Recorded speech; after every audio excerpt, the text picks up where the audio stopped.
Hi, it's Terry Gaines. I'm going to give you some assembly tips on creating a fun card using this Designer Series paper from the Ornate Garden Specialty Designer Series paper pack.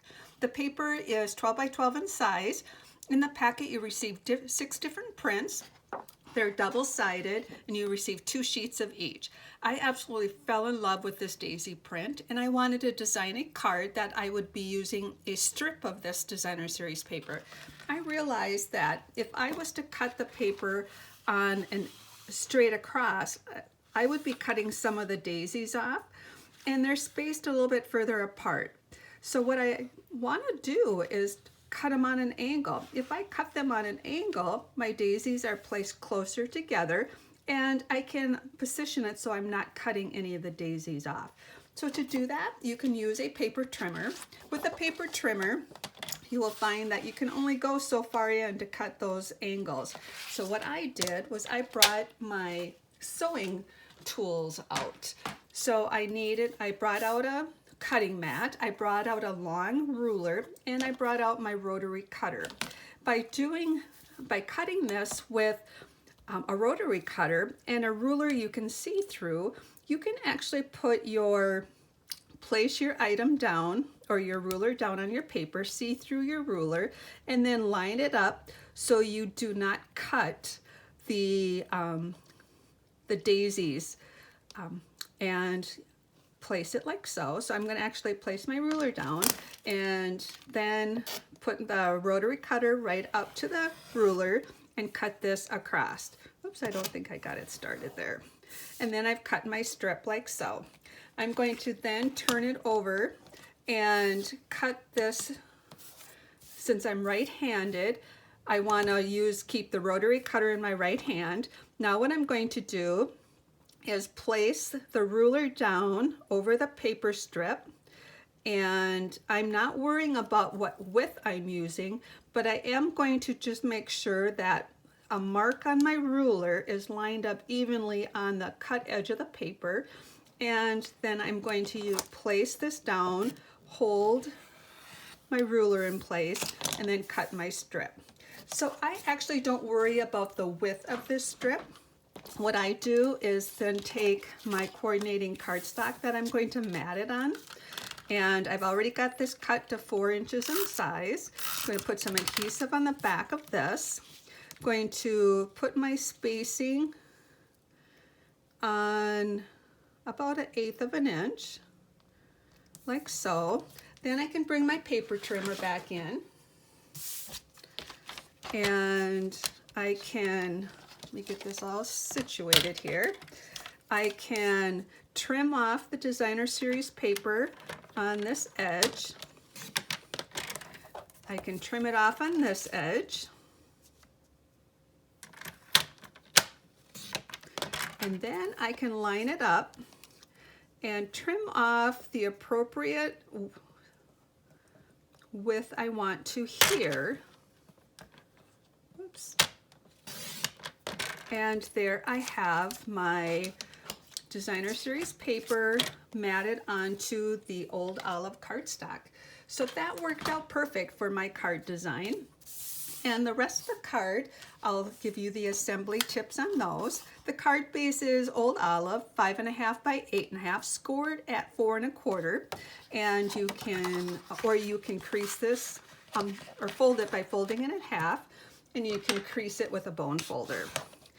The first layer on here will be a whisper white, 4 by 5 1/4, and I ran this through the Ornate Garden folder that puts these beautiful flowers on here.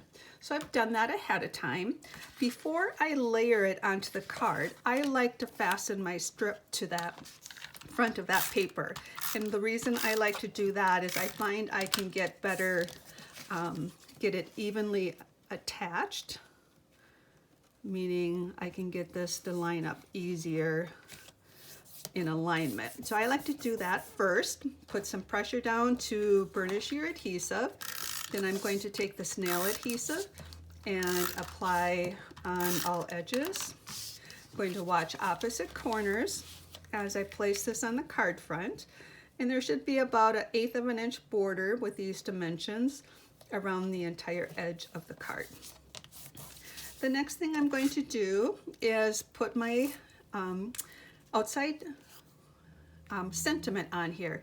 I did ahead of time cut one of the ornate frames from Old Olive. That's going to be part of the front embellishing. And then also the stitched rectangles are perfect size to layer right between or right on top of some of these ornate frames. So the two together are perfect together. I'm going to show you how I use the Stamparatus to stamp my inside sentiment. So I'm going to move some of this off to the side. The Stamparatus is an awesome tool. It works great for lining your stamped images up, along also for stamping multiple pieces.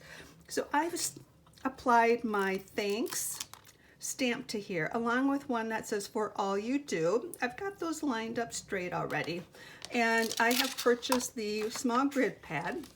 It is a photopolymer stamp, so we need to use the little foam pad that comes with the Stamparatus. I'm going to put those in. So now I've got this attached. So how I'm going to use it for this project is I'm going to take my ink. I'm using Old Olive ink, tap it onto the stamp, stamp my sentiment on my scrap paper. Then when I cut this out, out of a big enough piece that I can place right down on my Stamparatus, line it up until I feel that I've got spaced how I'd like it to be spaced, then put one magnet down. I have painter's tape on my magnets. That provides me a nice handle to grab it.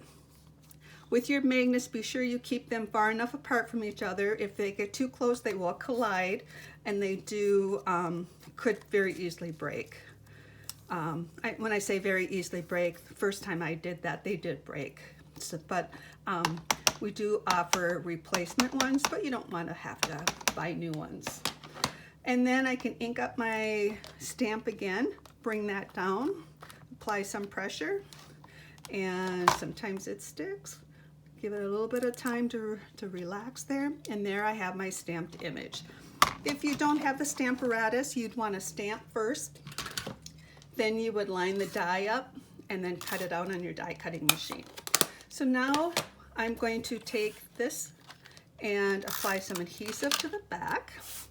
Apply this right in the center. Like I said, these stitch rectangle dies work perfect for this. And here I do have some dimensionals. I first thought I didn't have them in reach. So I'm going to put 5 dimensionals on this. I'm going to put 2 in the corner, 1 in the middle. I probably should have put 6 because I'm going to put a bow on here.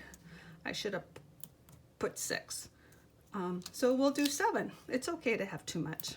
Or more is better than not enough. This way the image stays up. Peel the backings off.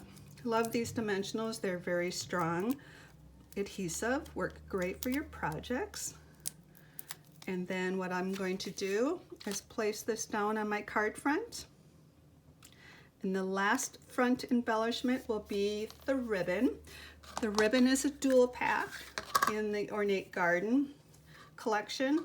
You receive Old Olive and the Calypso Coral. Beautiful ribbons. I really love the weight of this. It's perfect for making bows.